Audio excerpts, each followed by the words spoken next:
Greetings. It is I again, your bass player from Kingston, Jamaica, Glen Brownie.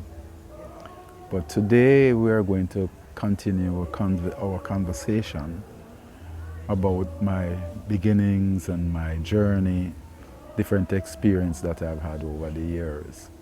See? I think we kind of touched on two of my mentors and very good friend. One is a saxophonist, tenor sax. His name is Cedric Brooks.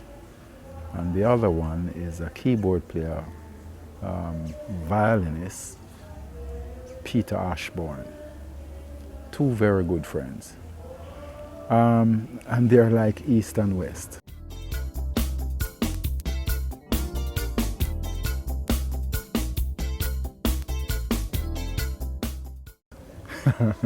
Really East and West, because Cedric is very Afrocentric.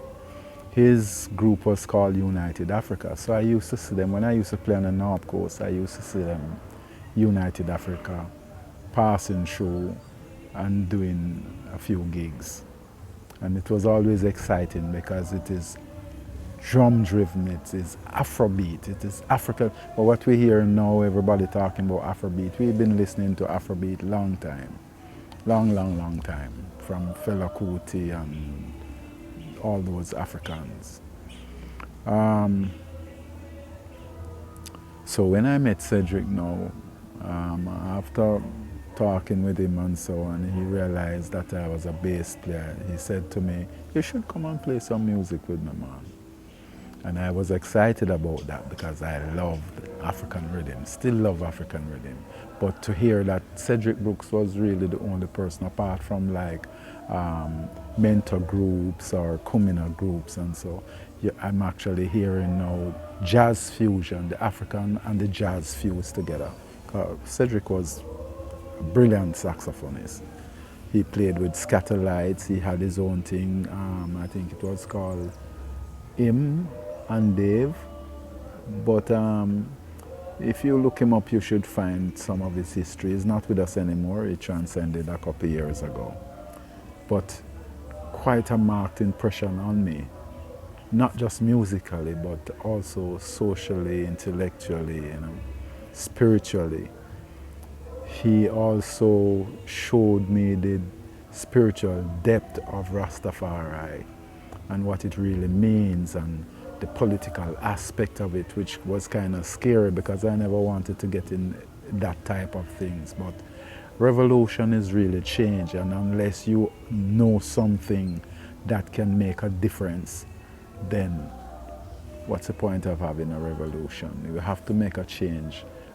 When you learn about something that can impact you and your, what you would say now, your people, your community, your society.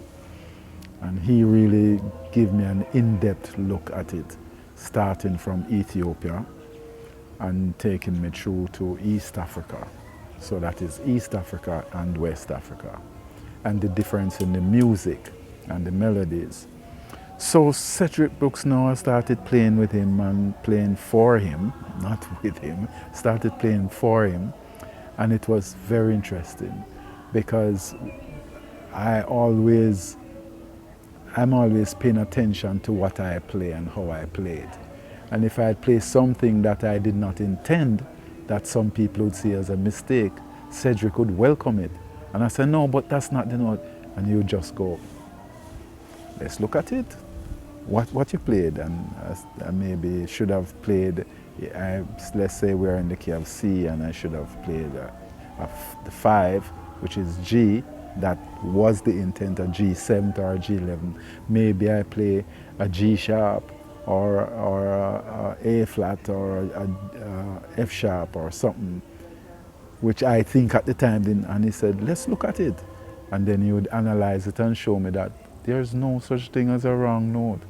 And then use that note to create something, whether it's a lick into another passage or something, an improvisation and turn around. And I started opening my ear, opening my head. Um, we also started what was the first of the jazz session at the Mutual Life Jazz. I think the name of the woman was Pat Ramsey, who had an art gallery, and I think it was on Wednesday nights. We used to have jazz at the Mutual Life, I think it was called, and that was very vibrant. I suppose that's the way, because a lot of young jazz musicians and senior jazz musicians would pass through and play. They'd just come and jam something, you know. It was like we'd prepare some stuff to do, especially if Cedric usually have some of his very interesting Afro jazz compositions. So we would like prepare ourselves to go and present that, and then after you know the theme of the thing and you go through the head, and you're on your own after that. It can go anyway. Tempo can change, timing can change. It's what is happening at the moment, the vibes and the vibes we're getting from the people in the room at the moment. So Cedric Brooks opened my eyes to that kind of approach to my music and my music development. You know, I stopped having hang-ups about playing what would be considered a wrong note to those people whose ear is just limited to that kind of tonality. And then there's an attitude when you play a note and you play it deliberately and confidently. When you play it, even you the player, and to you say, oh, that's not the note. The note just becomes sour. But if you play it and you and you're positive, wrong and strong with it, and you know you're skillful enough to get into another mode by using that passing note to do it. So that was Cedric. Now watch this now. We're going to go to... So that was a good training ground for me. He was a key mentor for me, as I say, in teaching me African history and African music. And you know what was funny? I went to Ghana and met a brother named Nana Dansu, and he was like the twin brother for Cedric Brooks. They have the same kind of personality, and they talk the same way, they direct their band the same way and thing. And he was head of the Pan-African Flute Orchestra in Ghana at the time when I met him.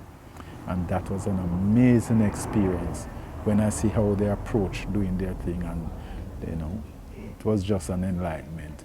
And one of the key things, because I always loved African music, but never understood it, never know the dynamics of it. And one of the key points I learned when I went to Ghana, look at how the people dance and listen to how they speak, how they use their words, how they describe things, their expression. And I begin to get into it, and a friend took me to a club one night and I watched how the people party to their music. And I said, oh, that's why it have that kind of sound. And also, when I hear the bass, how they approach bass over there, I say, ah, well, that is something that we definitely took from Africa, that bass. Whether they're playing the bass on the, what I know as a marimba, or they have the big gourd, and they're playing, they have some sticks on them, and you get a nice bass tone. And it's amazing. And then when you go into the villages now, here he goes. Yeah, and then when we go into the villages now and hear like a band rehearsing, and I listen to how they tone the instrument, and I'm saying, wow, that is definitely some level of retention from Africa. So, apart from seeing all the other nuances, hearing the music from the north of Africa, 6/4 timing, and you know, the first time I experienced that, I couldn't figure out where one was. I'm trying to count 1, 2, 3, 4, and I couldn't figure out where I thought was one when they end the piece. Nana dance. So I said, "Is this where the first beat is?" And he laughed and said, "No, man," and then play it for me and then count it. And my head was just, wow. Okay, so that's Cedric Brooks. Very, very important experience in that period of my life. And that would be like late 70s coming into 80s when I came back into Kingston now and started working with him in Herbie Miller's club, the Blue Monk, I think it was named.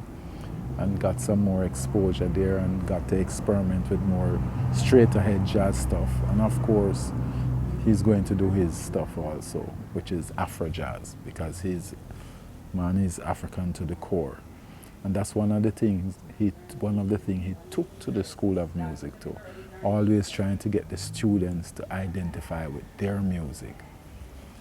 Sometimes there's a little resistance from some of the people higher up because they're set in their old ways, but the kids were welcoming that because it had direct relationship to what we do here. Just like when we're playing our reggae music and you can hear mento in it, or you can hear kumina or brockins or gire or one of our traditional rhythms, Africa again. So, you know, they were liking that and it served its purpose at the time, and it gave me a great insight into exactly what I needed to do to get the sound that I want and get to where I want to. So that is Cedric